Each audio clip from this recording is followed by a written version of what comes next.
Hello everyone, good morning. Welcome back to Suchi's blog. আমার একটি নতুন ভিডিওতে তোমাদের অনেক অনেক স্বাগত জানাই। আগের ভিডিওতে দেখিয়েছিলাম বেড়াতে যাওয়ার জন্য আমরা ব্যাকপ্যাকিং করছিলাম। তো আজকের আমরা চলে এসেছি সকাল সকাল ট্রেন ধরার জন্য। আর আমাদের বাড়ির পাশে রয়েছে হেঁড়িয়া স্টেশন। তো এই স্টেশন থেকে ট্রেন ধরে যাচ্ছি দীঘা। স্টেশনে এসেই আমার জেঠিমা, দিদি সবার সঙ্গে দেখা হয়েছে।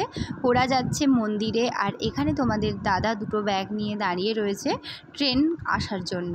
তো এখানে আমাদের দিদির ছেলে মেয়ে সবাই রয়েছে।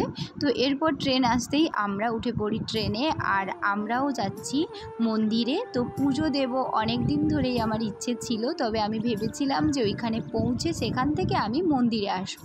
কিন্তু যেহেতু যাওয়ার পথে জেঠিমারা যাচ্ছে, তাই আমি ভাবলাম যে একদমই সোজাই যাব মন্দিরে। তো মন্দিরে পুজো দিয়ে তারপর আমরা দীঘা চলে যাব, আর ওরা আসবে বাড়ি। তো এটা হচ্ছে দীঘার রেল স্টেশন। তো এখানেই আমরা কিছু সময় অপেক্ষা করছিলাম। তারপর আমাদের টোটো নিয়ে আমরা সবাই বেরিয়ে যাব মন্দিরের উদ্দেশ্যে। আর এখানে দেখতে পাচ্ছ রেল স্টেশনটা কতটাই পরিষ্কার, খুবই ভালো। এই প্রথমবার আমি ট্রেনে করে এলাম, কারণ যতবারই এসছি হয় বাস, না হলে আমরা নিজেদের গাড়ি নিয়েই যেতাম। তো এই রকম করে আমাদের আজকেরই হচ্ছে জার্নিটা শুরু হয়েছে। আর এখন চলে এসেছি মন্দিরে। তো এই মন্দিরটা তোমরা নিশ্চয়ই জানো, এটা হচ্ছে চন্দনেশ্বর মন্দির। এখানে শিব ঠাকুর রয়েছে, আর আমি আজকে চলে এসেছি ভোলে বাবার কাছে। তো এখানে পুজো দেব, তো তার জন্য আমরা না খেয়েই বাড়ি থেকে এসেছি। আর এটা হচ্ছে মেন মন্দির, যেখানে রয়েছে ঠাকুর। আর আজকের এই সময়ে অনেকটাই ভিড় কম ছিল, আর ভীষণ রোদও ছিল, দেখতেই পাচ্ছ প্রচুর তাপমাত্রা এখন।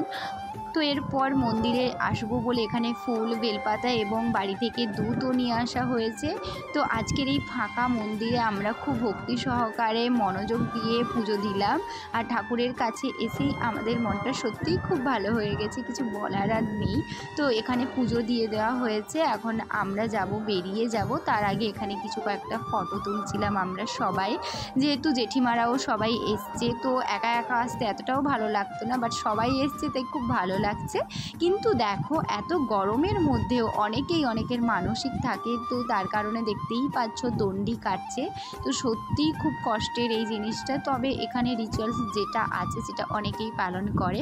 তো চলো, এখানে আমাদের পুজো দেওয়া হয়ে গেছে, এখন আমরা বেরিয়ে যাব। আর দেখতেই পাচ্ছ তোমাদের দাদাভাই দুটো ব্যাগ নিয়ে বেরিয়ে আসছে। তো এরপর আমরা যাচ্ছি আমাদের হোটেলে। তো তারপর দেখতে পাচ্ছ এদিকটা এখন অনেকটাই ফাঁকা। তো যেহেতু সকাল থেকে কিছু খায়নি, আর যাব একটা নিরামিষ হোটেলে খাওয়া দাওয়ার জন্য। আর এটা হচ্ছে একদম বাইরের গেট, যেটাতে হচ্ছে কিনা প্রবেশদ্বার, এটা থেকেই যাওয়া যায়। তো বেরিয়ে এসে এখানে আমরা দোকানে কয়েকটা জিনিস কিনছিল সবাই, তারপর ফিরলাম।